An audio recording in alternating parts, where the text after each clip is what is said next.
Infiniment grand. Pour ce thème, je voulais vous présenter la bande dessinée Géante, histoire de celle qui parcourut le monde à la recherche de la liberté.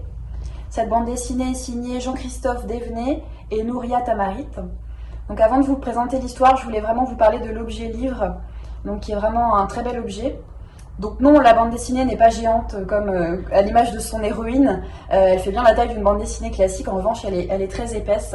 Et on a vraiment l'impression d'avoir un très beau manuscrit enluminé en main. Donc déjà, je trouve que c'est un vrai plaisir d'avoir la bande dessinée en main. Le travail de l'illustratrice, donc c'est une illustratrice espagnole, assez peu connue en France, mais j'ai été vraiment séduite par son dessin, par son trait rond et doux, par ses couleurs et son travail sur les matières. Donc c'est vraiment une très belle bande dessinée. Pour ce qui est de l'histoire, donc Céleste est une géante. Elle a été recueillie bébé par une famille de fermiers humains.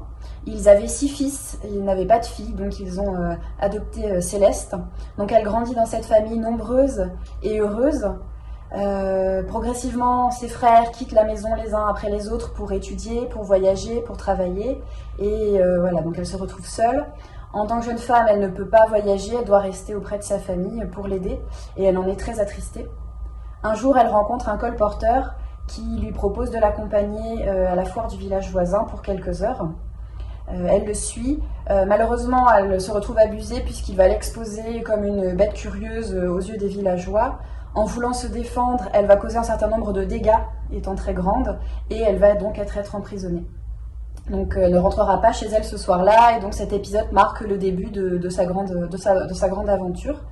Donc c'est un voyage à la fois géographique, enfin dans cette espèce d'Italie un peu fantasmée, et puis aussi intime, puisque c'est un conte initiatique féministe, puisque Céleste à la fois va devoir trouver sa place de géante au sein d'une société humaine, mais surtout elle va devoir trouver sa place de femme au sein d'une société d'hommes. Donc une très belle bande dessinée qui est découpée en chapitres, donc malgré l'épaisseur, c'est assez pratique, on peut la lire vraiment par petits morceaux, puisque chaque chapitre correspond vraiment à un épisode précis, comme une mini-aventure au sein de la grande aventure. Voilà, et c'est aussi une bande dessinée que j'ai beaucoup aimée, parce qu'une véritable complicité est établie avec le lecteur, puisque la BD est truffée vraiment de références historiques et littéraires, et voilà, une bonne dose d'humour aussi, voilà, donc un très bel objet et une belle aventure littéraire finalement.